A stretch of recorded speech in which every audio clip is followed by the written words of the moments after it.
Ito yung linyahan ng babaeng galit at gusto ka ng kalimutan. Sa malayo at tahimik na paraan na lang kita mamahalin. Pangako, huli na to. Wala ka nang maririnig sa akin. I choose peace over violence. Kung saan ka masaya, diyan ka na lang. Makakaasa ka, susuportahan at magiging masaya ko para sa'yo. Talaga ba? Gusto mo na akong kalimutan? Kung magpaalam ka sa akin, kulang na lang magpadala ka ng bulaklak eh. Hindi pa ako patay, hoy. Humihinga pa ako, buhay na buhay ako. Gusto mo talaga akong kalimutan, ha? Gusto mo talaga? Ito, practicein mo sa sarili mo. Habang mag-isa ka, subukan mong kalimutan ang sarili mong pangalan.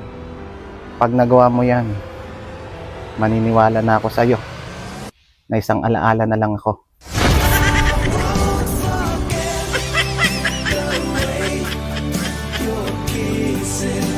The feeling so strong.